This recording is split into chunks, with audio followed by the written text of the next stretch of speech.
So, Josh, I appreciate you coming on the show to talk with me again. For those of you who may not remember, remind everybody what you do for a living. Yeah, well, I am located out here in Thailand and I run an online security media business here, just basically out of this studio apartment that I've got right here. And yeah, part of my experience just living in China and experiencing kind of that surveillance and understanding how much I valued my privacy was really the impetus for starting All Things Secured and a lot of the continual research that I do for that. Yeah, it's funny because we did a bonus episode the last time you were on about what it was like living under the surveillance of China. And I've thought about you a lot since then, especially seeing what's going on in the news and all of their COVID quarantine stuff. It sounded It's insane crazy. when you lived there, but it sounds even crazier now, right? I know, right? I left in 2018 and yeah, there's no part of me that's gone. Well, I mean, I miss my friends, obviously, Sure. but Yeah, but yeah, yeah. it's like, during COVID, it's not like I was like, man, well, I wish I was in China during this period. Right. Goodness. Yeah, for sure. Yeah. And I've seen, I think I've sent you some stuff that I found, like the drones going around, giving out orders, the robot dogs going around. It's like, oh, wow, we've jumped right to Skynet. Yeah. This is, Did you read that news about the fire that kind of prompted some of the protests that happened in China? no, tell me about that one. Well, it was just for those of you who are like have saw the news, like there was this fire, and the thing is that a lot of what happened during that COVID time is they would lock you into your apartment, right? And Right. that was the scary part is Hmm. just this loss of control. It existed both for your digital life, but it also existed in your physical life. And a fire broke out, people couldn't get out, Hmm. and then the everything was so locked down that even the fire trucks couldn't get in. And so unfortunately there was some loss of life, but that actually happened not but a couple miles from where I used to live. Hmm. So that it kind of really hit home. I mean, Right. nobody I knew, thankfully, but that Hmm. really hit home for me. Yeah, actually, when you started talking about that, I did remember that happened, and that's a rough situation. So Yeah. to kind of switch gears, the reason you're back talking to me today is we're going to talk about having your ID stolen, and that's kind of a broad term. So when somebody says that they've had their ID stolen, what does that actually mean? What does all that entail? Yeah, I mean, a lot of times I really feel like people generally say I've been hacked. And Hmm. and that could mean so many different things, right?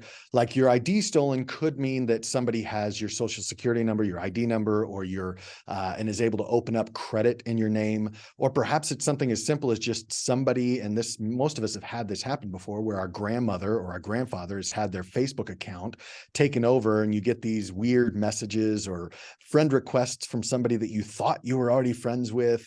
And all of those kind of fall in my book under the idea of just being hacked. And there's Right. just this sense, it's like if you've ever been robbed in some way. Like I Hmm. remember I had my computer, I left it in my car one night overnight in my house in America. I remember waking up and then somebody had smashed the glass and taken it. And just that feeling of like being I don't even know what the word I'm trying to say, but like just being vulnerable. Yeah, yeah, that's it. Nobody likes that. Mm-mm. Right. And that's crazy to think about, just the emotional side of something like Yes. this happening to you. A lot of people kind of discount that. Doing what you do, being very popular on social media and on YouTube, has anybody ever tried to hack you before? Popular is a relative term, You're but I more do realize popular that than me. well, I mean, so the fact that I'm out there, right, Hmm. and I don't necessarily mask my name, there's a lot that I do hide, but I do have this huge target that I Hmm. place on myself that says, Sure. "Hey, look at me. I'm talking about online security. I'm a great target for you to try because, Hmm. it'd be Hmm. great to hack me."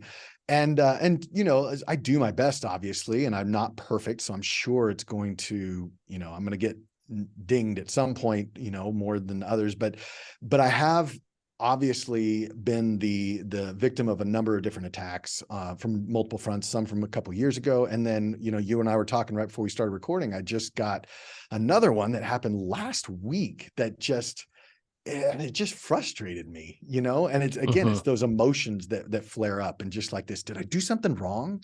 Like, Right. and then when I realized that I didn't, it's like, why me? It's so Yeah. dumb. So I'll share with you real quick what happened. I woke up one morning and I had an email from Amex that Hmm. said, "Congratulations, you just added a new, card member to your account." And honestly, and I'm a little ashamed to say this, but like I haven't used that Amex account, that credit Hmm. card in years. I just kept it because I didn't want to lose the credit, when you're playing that Sure. whole like credit game. And so I just kept it open, but I never use it, right? Hmm.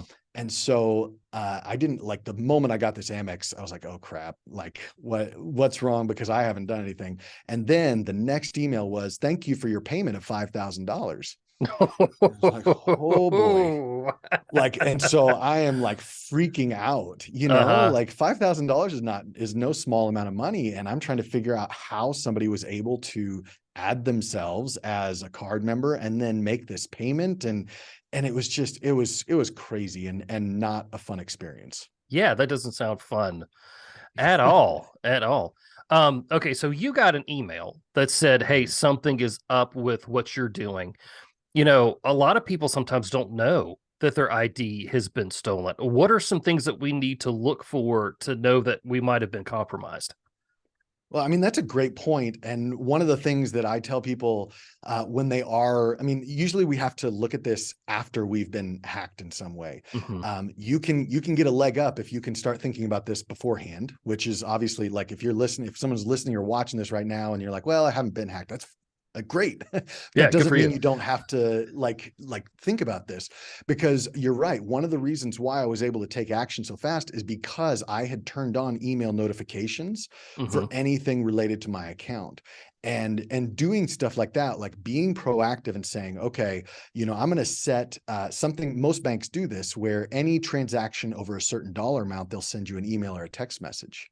And I do that. I want to make sure anything over, I started with $100, but that ended up being, I got too many messages. So like anything over Sure. like $300 or something, I wanted to get a message. And again, like you're saying, being able to know that something has happened, like speed is one of the things that, like, time is not on your side when it comes to this stuff. So being able to act quickly is one of the best tools that you have.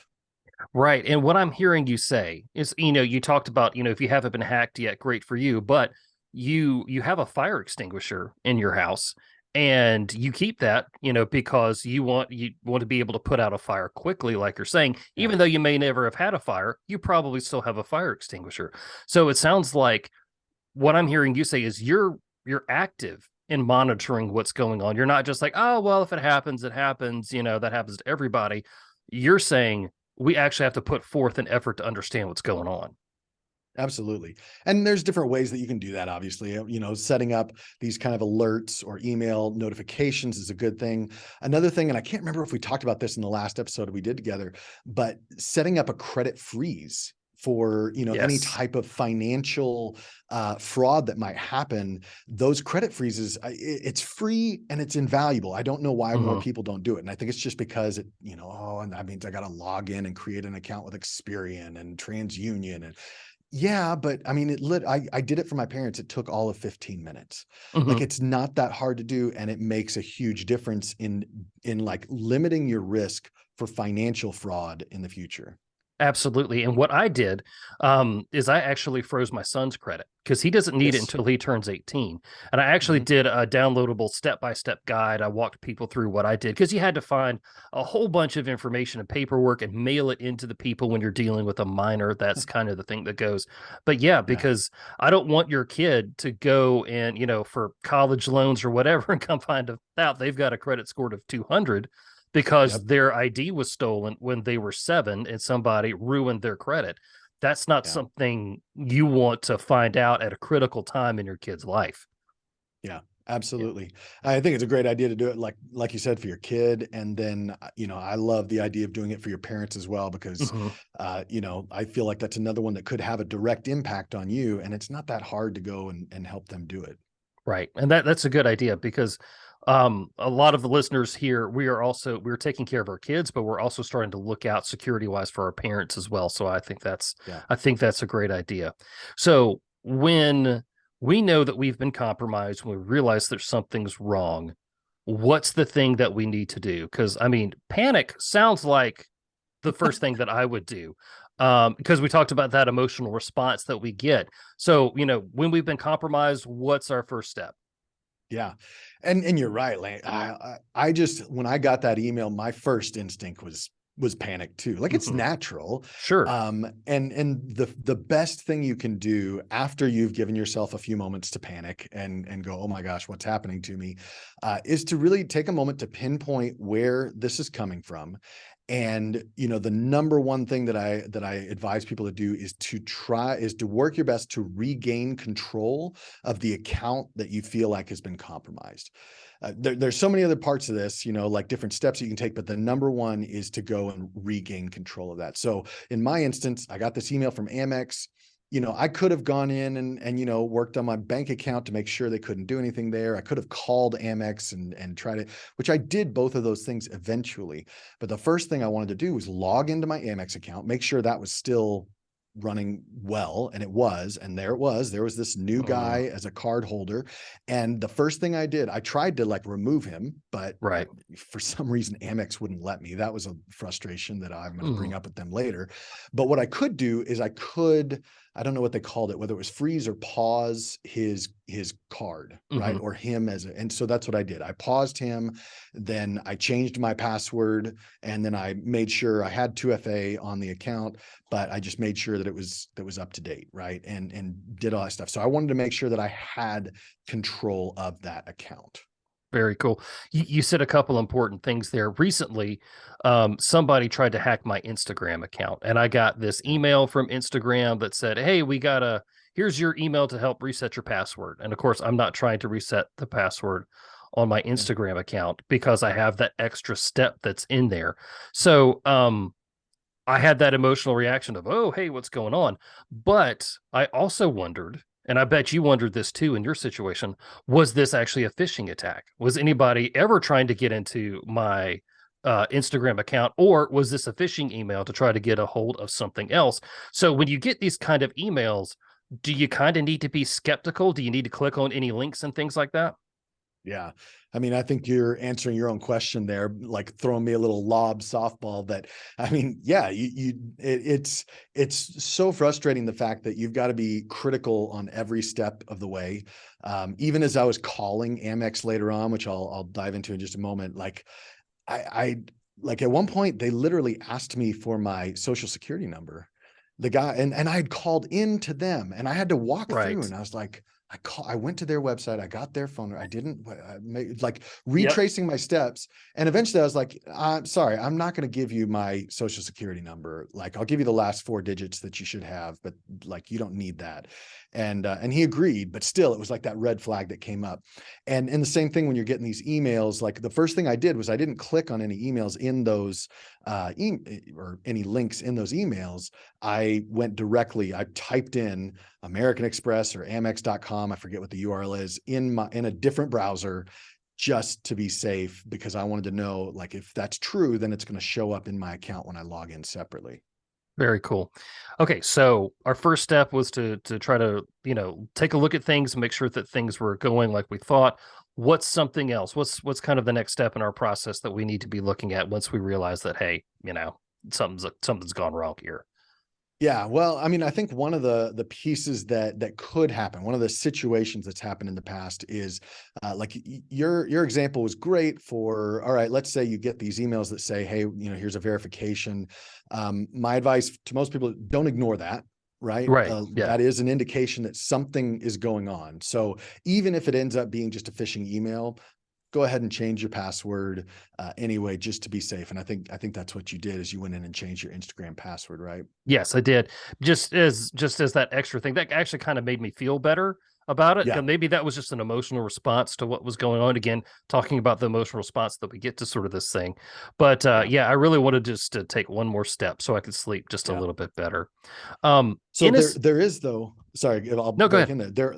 like there is, let's say that you got that and you went in to try to sign into your Instagram and then you couldn't get into your account. Mhm. Right. And that's where, let's say somebody was able to somehow hack into your account and then change enough. And that's where, like, that's a different kind of panic that you start to Mhm. have. But there are ways to recover different accounts for social media, for your Apple ID, for your Google accounts, like all that. I mean, it's painful and it's not fun, but the faster you can start that recovery process, the least amount of damage that's going to happen. Right. And yeah, that's a good point because you have to wonder, okay, well, they got into one account. Can they get into another? And if Yeah. you are a person who uses the same password for all of your accounts, they're going to run through that. They're going to try to Yeah. use that password against every other site that's out there. So let's say that, we have been compromised. We think that, something's gone wrong. Do we have a chance of getting control of our information back, or are we just out of luck and we got to start over?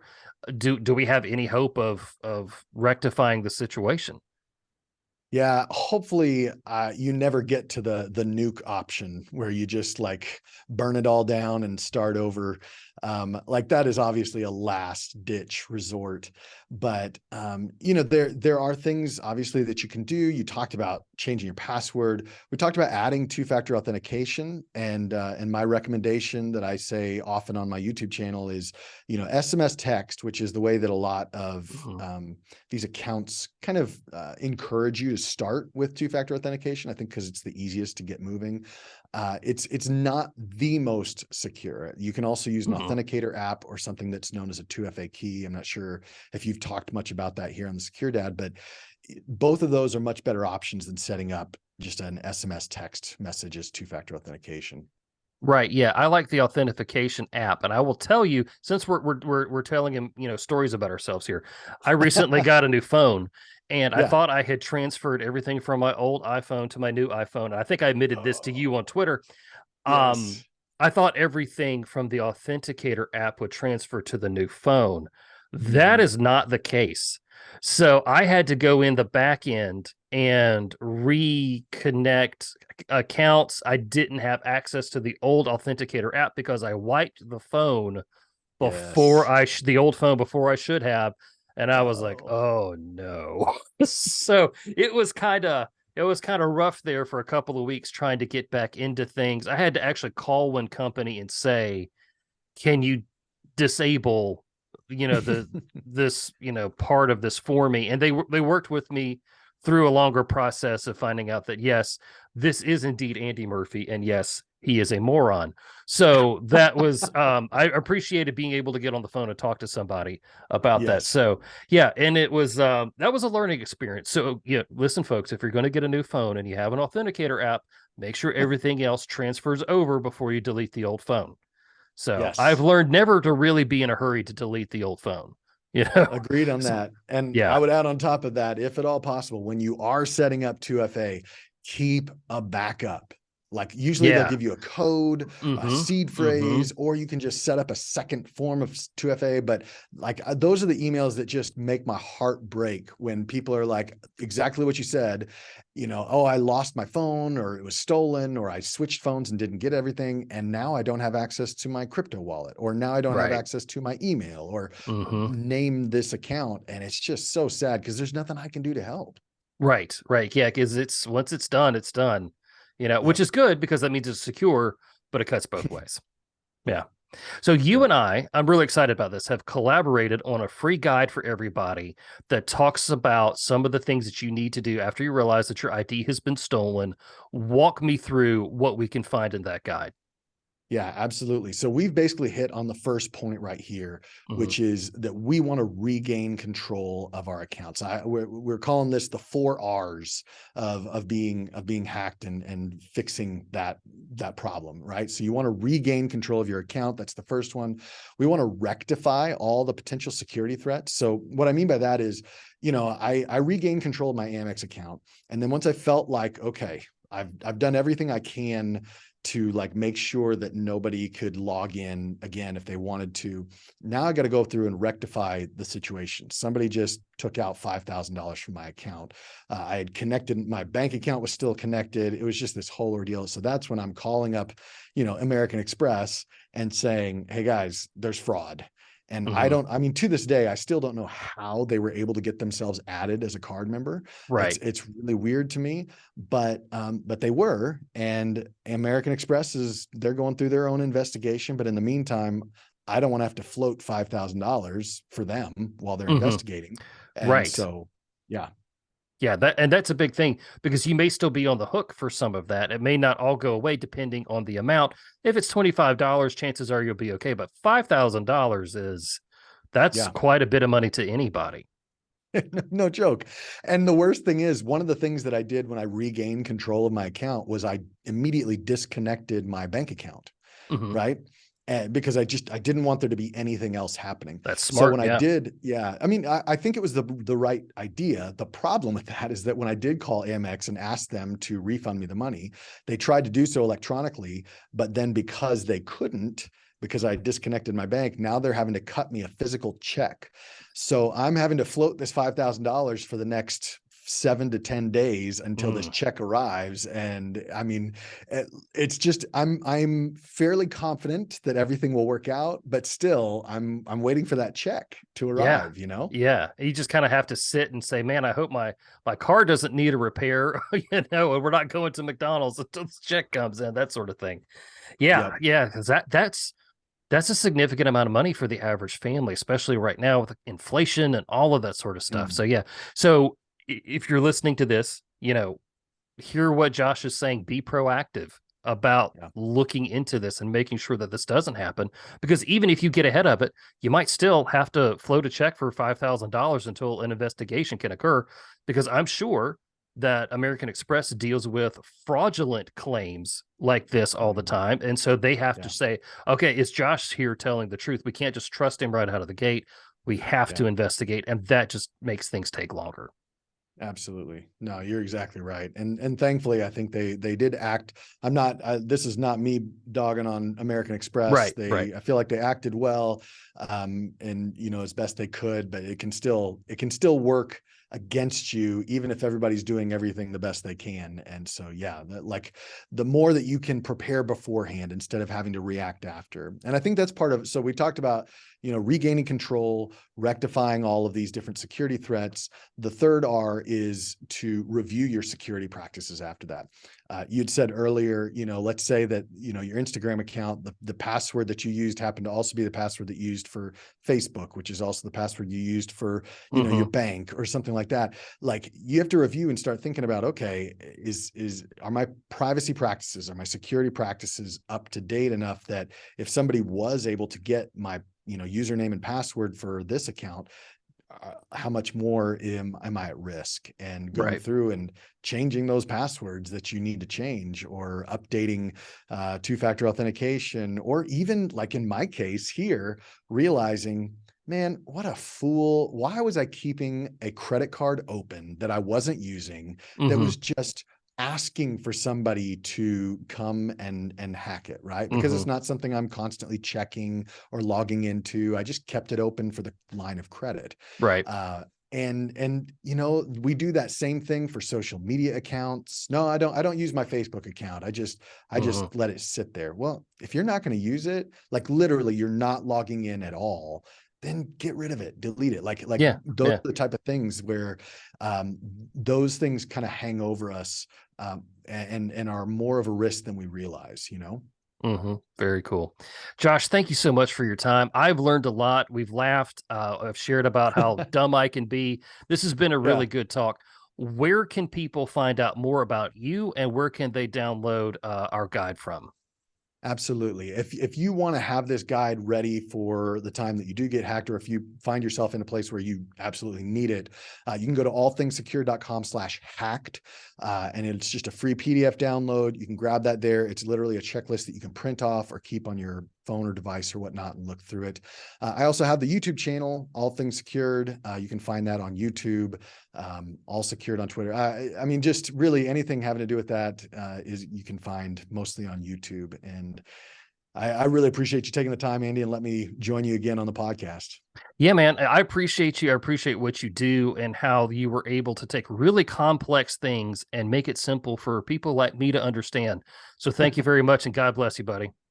Thanks. Take care.